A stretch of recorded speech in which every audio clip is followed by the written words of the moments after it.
Salmo 15. Dice así la palabra del Señor.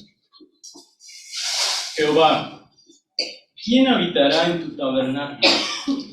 ¿Quién morará en tu monte santo? El que anda en integridad y hace justicia y habla verdad en su corazón.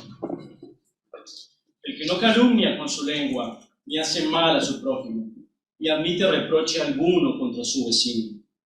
Aquel a cuyos ojos servir es menospreciado, pero honra a los que temen a Jehová.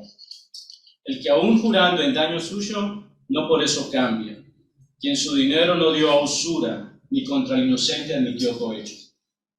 El que hace estas cosas, no resbalará jamás. El que hace estas cosas, no resbalará jamás.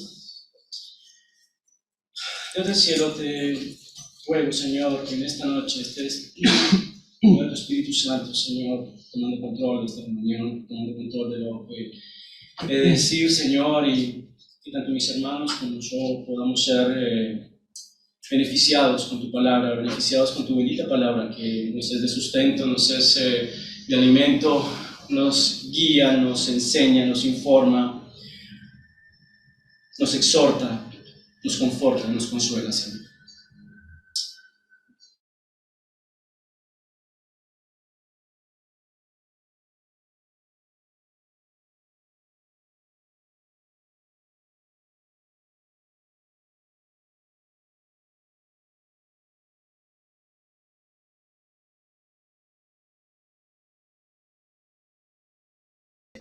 Nuestro corazón y nuestra mente para escuchar esto, Señor, para ser instruidos por ti.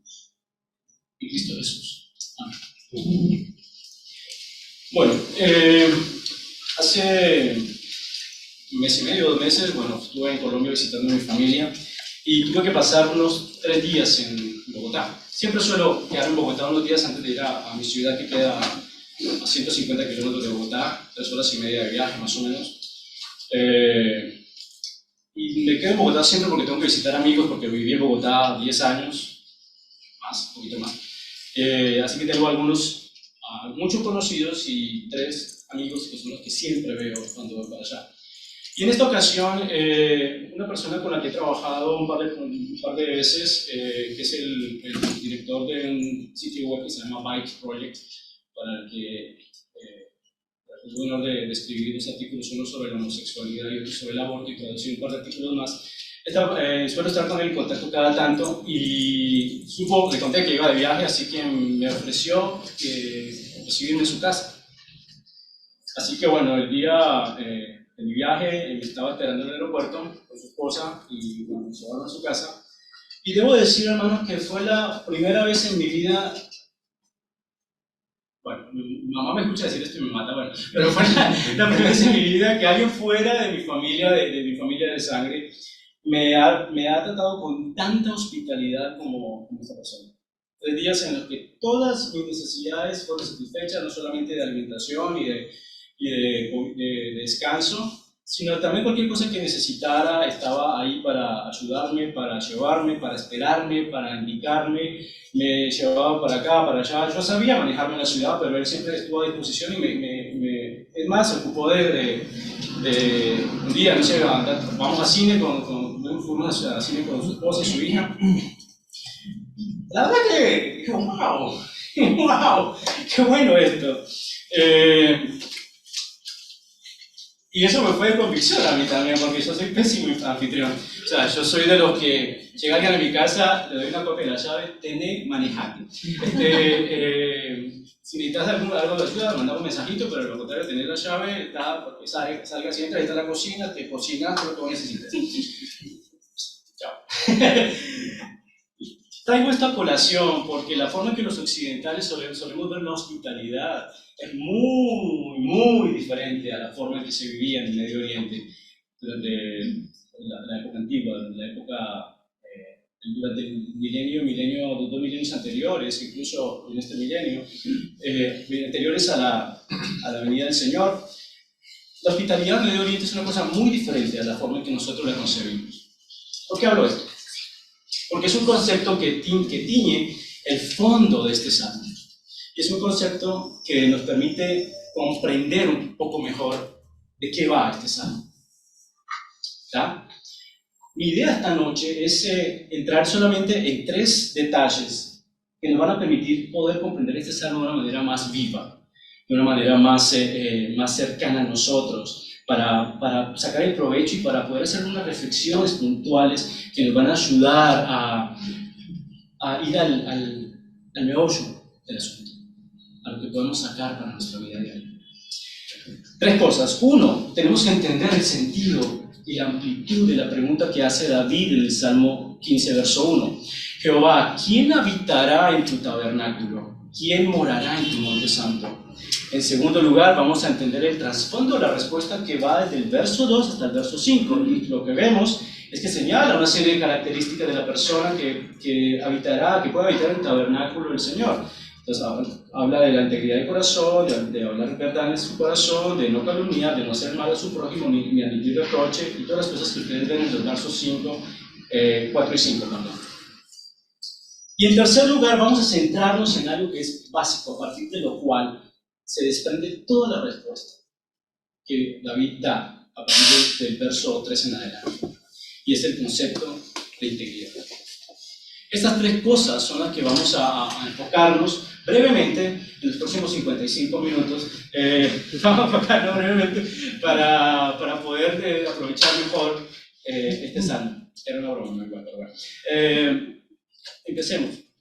El concepto de hospitalidad, como les venía diciendo, la forma en que nosotros los occidentales en el tiempo actual vemos la hospitalidad es algo muy diferente a cómo se vive en Medio Oriente. Cuando David hablaba, fíjense cuáles son los dos verbos que se utilizan más en el verso 1. ¿Cuál? Habitar y morar. Son sinónimos. Sin embargo, en el original hebreo, el habitar, el verbo que se traduce como habitar en español, en su original hebreo, da la intención de ser como un invitado. Sin embargo, el de morar, que es el segundo verbo que se utiliza, es una intención mucho más larga, ¿no? De habitar sistemáticamente en un mismo lugar. Pero son tomados como referencia al hecho de estar como invitado, de ser un huésped. ¿En dónde? En el tabernáculo del Señor y en su monte santo. Sí, me controlo el tiempo. Entonces, esto es uno de los conceptos que tiñe el fondo de este salmo, la hospitalidad. ¿Por qué es importante? Porque en Medio Oriente la persona que era aceptada como huésped, que era invitado en la casa de alguien, no solamente sus necesidades físicas de alimentación y de descanso eran satisfechas, sino todo lo demás. Es decir, esta persona era recibido al amparo de su anfitrión, y el anfitrión no solamente proveía de comida y de lugar donde descansar, sino que además se ocupaba de que la persona estuviese entretenida, se ocupaba de que ninguno de sus enemigos, mejor dicho, el anfitrión venía a hacerse responsable de la seguridad, en todo sentido de la palabra, de la persona que tomaba bajo su techo. Incluso estaba mal visto que se dejase al huésped solo. Siempre había alguien con él, para lo que pudiese necesitar. Nosotros lo vemos un poquito invasivo, ¿no? Ya, dale, yo me arreglo, ¿no? Es como que siempre, o cuando vamos a la casa de alguien, entendemos, es como que procuramos no molestar nunca, ¿no? Es como que vamos con cuidadito, 3 días máximo la visita, entonces procuramos siempre no molestar y evitar el menor contacto o la menor incomodidad para los que nos están recibiendo. Esto allá es otra cosa. Entonces, podemos tener en mente qué es lo que pensaba David, qué es lo que tenía David en su cabeza, en su mente, cuando habla de quién habitará en tu tabernáculo y quién morará en tu santo monte. ¿Por qué? Porque David sabía que en el tabernáculo del Señor, en el monte del Señor, él iba a ser acogido como un huésped donde todas sus necesidades físicas, materiales, emocionales, espirituales, de todo tipo, iban a ser satisfechas e iban a ser totalmente llenas. Un segundo concepto, el concepto del tabernáculo. El tabernáculo fue era una tienda que el Señor mismo le ordenó a Moisés construir para que habitara su presencia en medio del pueblo después de que salieron de Egipto. Entonces tenemos un tabernáculo que viene a ser el lugar de reunión del pueblo. Mire, estaba construido el atrio, el lugar santo y el lugar santísimo, donde solamente entraba el sacerdote una vez al año. El tabernáculo era la presencia del Señor en medio de nosotros. El tabernáculo era el lugar de reunión del pueblo del Señor. El tabernáculo era el lugar donde se ofrecían los sacrificios por la expiación de los pecados del pueblo, para la expiación de los pecados del pueblo. Releamos la pregunta. Señor Jehová, ¿quién habitará en tu tabernáculo, en tu presencia? ¿Quién morará en tus montes santos? ¿Quién va a habitar? La pregunta que hace David al final, entonces la podemos entender como, Señor, ¿quién podría ser recibido como huésped en la tienda, en tu tabernáculo, disfrutando de todas las protecciones que brinda tu hospitalidad? ¿Quién? Vemos el contexto de la pregunta mucho más amplio. No es simplemente, pasamos por encima, ¿no? ¿Quién habitar el tabernáculo? Es el tabernáculo lo que construyó Moisés, ok, listo. Vamos para adelante, ¿no? Pero cuando entendemos su contexto cultural, esto que está diciendo David, tiene una significancia mucho más grande de lo que nosotros, en nuestro contexto cultural actual, podemos comprender. Luego vamos al segundo concepto. Tenemos que entender el trasfondo de la respuesta de David. ¿Qué dice David? David responde su pregunta y dice, Joel 1 y Joel 2, Joel 1, leer del 2 al 3, 2 y 3, Joel 2, 4 y 5, profesor.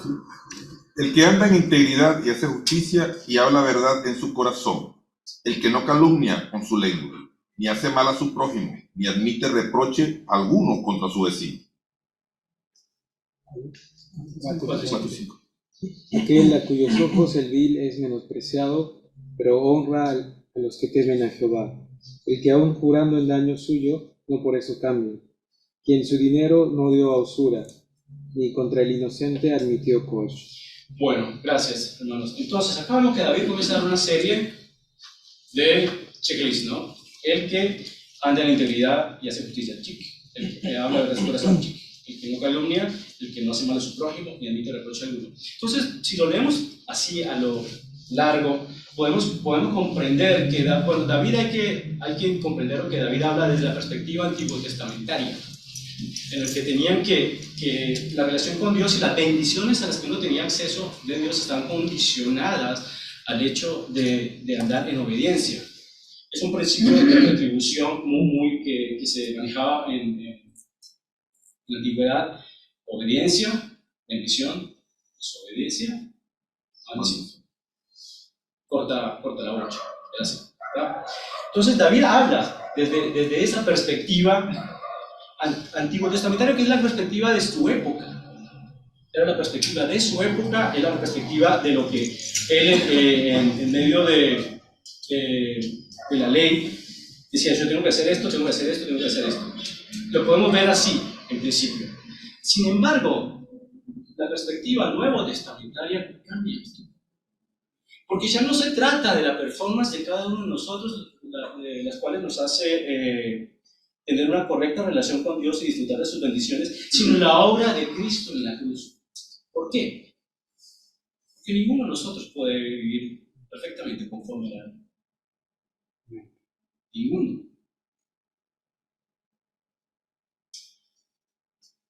La fe, más que el desempeño, es la base para la bendición de Dios. Sin embargo, este salmo tiene algo muy importante para enseñarnos a nosotros que vivimos en esta época.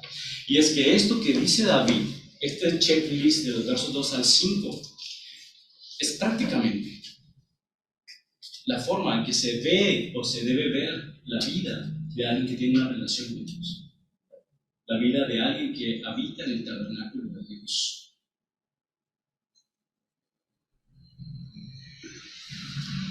Tenemos libre entrada al lugar santísimo a causa de la sangre derramada por el Señor en la cruz, por nuestros pecados.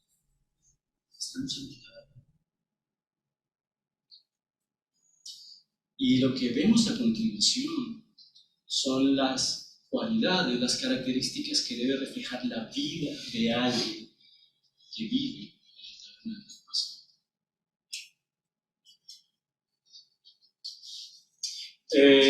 Vamos a 1 Juan 6:7.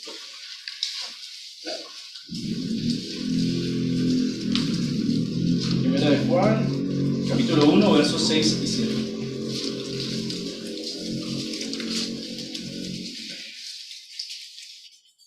Fíjense lo que dice Juan. ¿Están?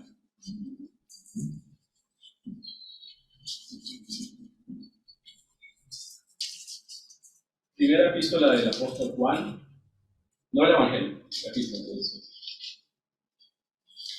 Verso 6, capítulo 1, versos 6 y 7, dice: si decimos que tenemos comunión con Él y andamos en tinieblas, mentimos y no practicamos la verdad. Pero si andamos en luz, como Él está en luz, tenemos comunión unos con otros y la sangre de Jesucristo, su Hijo, nos limpia de todo pecado. Si decimos que tenemos comunión con Él y andamos en tinieblas, mentimos y no practicamos la verdad. Efesios 2, 8, 9 y 10. Lo sabemos de memoria mucho. ¿Qué dice? Efesios 2, 8 y 9. ¿Quién lo dice de memoria? Oh. No hay chocolate en esta ocasión. Porque por gracia, por medio de la fe, y esto no de vosotros, pues es don de Dios, no por obras, para que nadie se gloríe. El siguiente versículo lo complementa. Porque somos hechura suya, creados en Cristo Jesús para buenas obras. Para buenas obras. De los versos 2 al 5 del Salmo 15 que estamos viendo, ¿qué son obras ahí? Son las que encontramos en el verso 3 en adelante. No calumnia con su lengua, no hace mal a su prójimo, no admite reproche alguno contra su vecino. Aquel a cuyos ojos el vil es menospreciado, pero honra a los que temen a Jehová. El que aún jurando en daño suyo, pero no por eso cambia. Quien su dinero no dio a usura, ni contra el inocente rompió soborno o cohecho. En este momento de la historia, nuestra posición delante de Dios es siempre a través de Cristo. Cristo nos permite poder responder afirmativamente a la pregunta del verso 1 del Salmo 15. ¿Quién habitará en tu tabernáculo? ¿Quién morará en tu monte santo? Yo. No por mí, sino por ti, Señor. Porque vine a ti en arrepentimiento y fe. Porque vine a ti y ahora soy salvo. Porque tu justicia es la justicia que el Señor ve en mí. Es tu justicia, no la mía. Y vemos esto, entonces podemos entender ese trasfondo de la respuesta de los versos 2 al 5 de todo el Salmo. Como tercer punto, el concepto de integridad del verso 2. Porque a partir de ahí se desprenden todos los demás. El que anda en integridad y hace justicia y habla verdad en su corazón.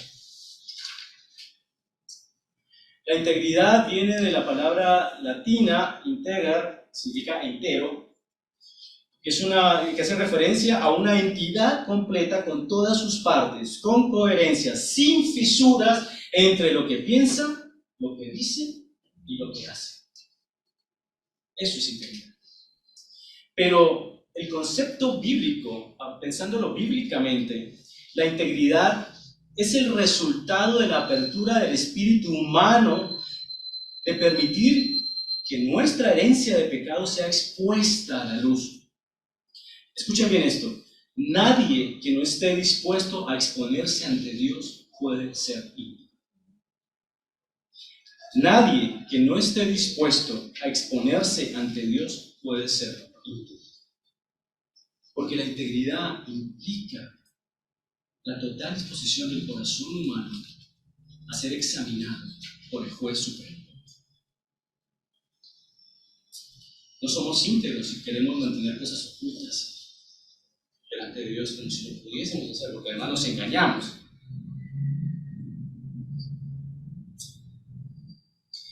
Puesto que todo ser humano es imperfecto e incapaz de alcanzar la perfección de las normas divinas, la integridad no puede significar perfección de acción y de palabra. La integridad no significa que vamos a ser perfectos, absolutamente. Es imposible. Y ya nuestra naturaleza, hasta que no sea transformada, va a ser una naturaleza débil que va a tender siempre al pecado.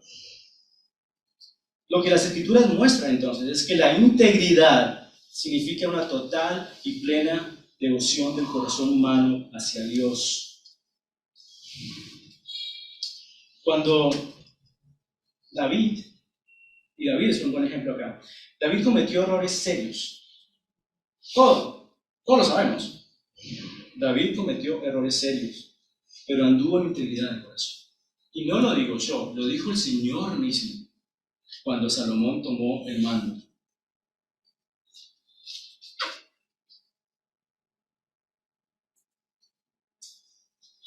Le decía a Salomón, si vos andás en integridad de corazón como David, tu padre, el Señor mismo está diciendo, David, vos eras un tipo íntegro. El juez que lo conoce todo, y nos conoce lo que toda nuestra vida, de principio a fin, fue el que dijo, David, vos sos un tipo íntegro. La integridad no significa entonces perfección, sino la disposición de nuestro corazón a ser enseñados, a ser exhortados, a ser consolados por Dios mismo.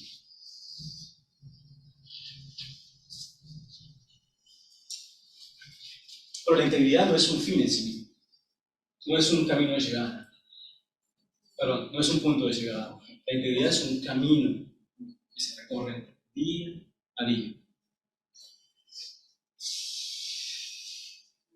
Es algo que debemos practicar a diario. Es algo que implica hablar verdad en nuestro corazón, como dice el verso 2 del Salmo 15. Honestidad respecto de lo que anda pasando en nuestros corazones y humildad para aceptarlo y sin temor a la hora de confesar. Para practicar esta integridad diaria que nos va a llevar a cumplir el checklist que aparece en Salmo 15, el Señor nos da herramientas, no nos abandona. No dice, bueno, yo ya te salvé, arreglate. No, gracias a Dios que no es así. La gracia arranca con la salvación prácticamente, porque la vida cristiana necesita infinitas dosis de gracia también. De lo contrario estamos en el horno todos, pero funciona de esa manera, es la constante dependencia de Dios y la constante humildad del corazón para escuchar al Señor. Gracias a Él podemos practicar la integridad diariamente y esforzarnos en ella. ¿Por qué? Porque tenemos la guía del Espíritu Santo que nos da dirección, nos guía a la verdad, nos exhorta, pide por nosotros cuando nosotros pedimos mal, nos lleva a la verdad, nos anima, nos consuela. Tenemos la fortaleza de parte del Señor también en este camino de integridad, porque no es fácil. Vamos rápidamente a 2 de Crónicas 16:9.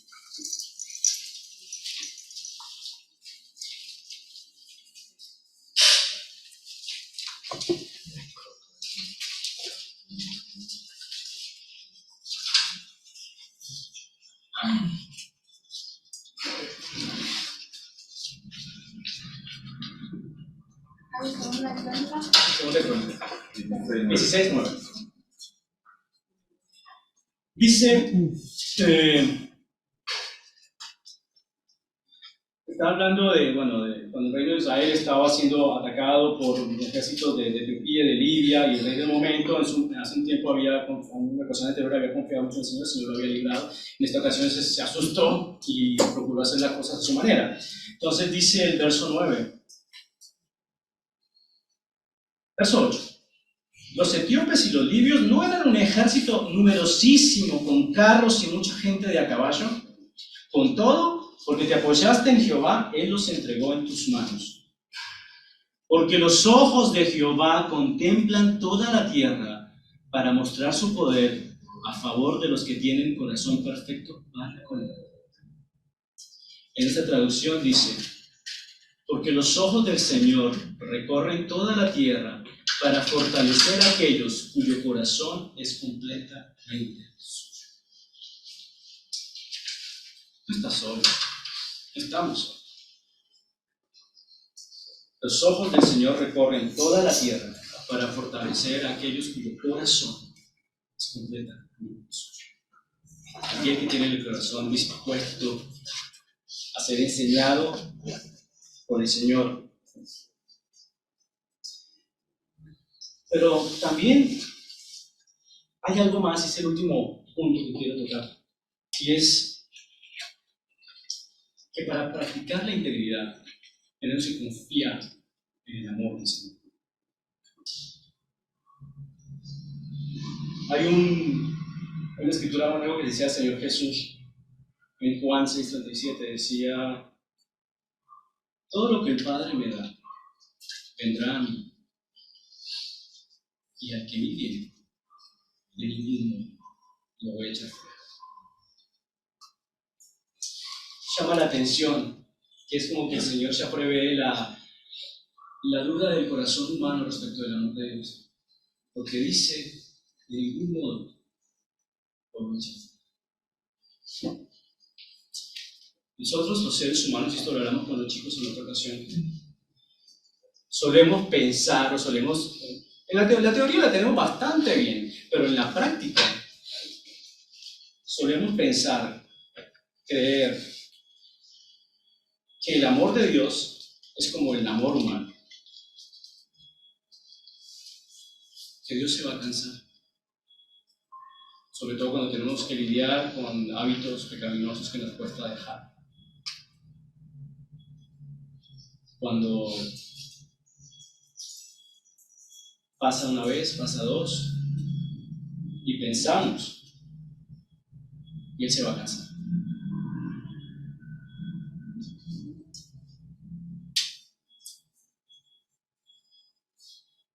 El perfecto amor echa fuera temor. ¿Por qué digo esto?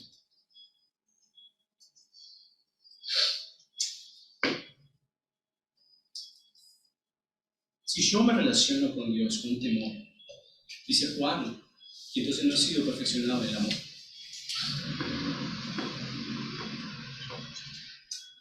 Porque el amor, porque el temor implica la sensación de castigo. Me acerco con dudas, con la ceja arqueada. Tengo dudas de que el Señor me va a aceptar. Y quedo todo el tiempo temeroso de acercarme a Él porque siento en mi cabeza, o pienso en mi cabeza, como tengo en mi mente que Dios ama de la misma manera en que yo, humano, amo, que Dios se va a cansar y finalmente me va a castigar. Por eso no me acerco a Él. Y en el Salmo 27, si no lo recuerdo, dice, no seáis como el caballo, como el mulo que no tienen entendimiento, cuyos arreos incluyen brida y freno para sujetarlos, porque si no, no se acercan a ti. Y sacamos un montón de excusas. Señor, pero son muchas las cosas que cometo. O sea, te dice, sí, ya sé, te dice, sí, yo lo sé. Pero es que la carga es muy pesada, entonces déjame llevarla. No, pero es que no me estás entendiendo. Todos los pecados que estoy cometiendo, en realidad los estoy cometiendo contra ti. Entonces soy el más indicado para perdonarlos.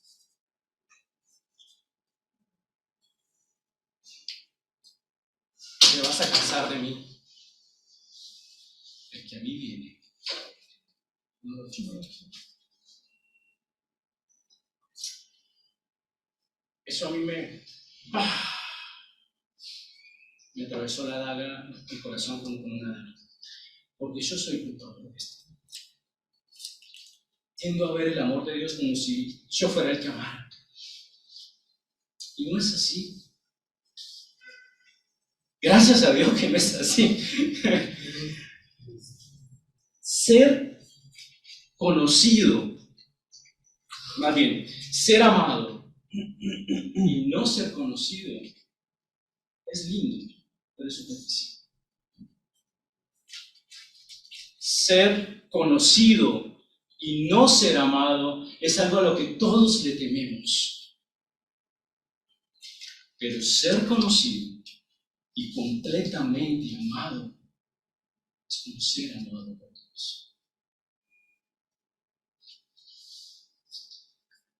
Mi hermano,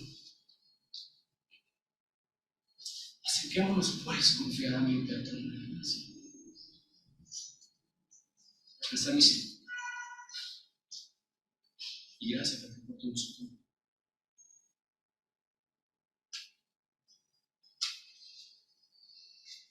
No te abrumes si fallas en el camino de integridad. No te desesperes. Dios no te ama como vos amás. ¿Se entiende por qué el amor perfecto hecho fuera el temor? Porque mi hermano, vos sos completamente conocido y completamente amado. No tienes nada que temer de acercarte al Señor tu Dios, aún en medio de tu falta de integridad en tu mundo. Porque es algo a lo que todos estamos sujetos.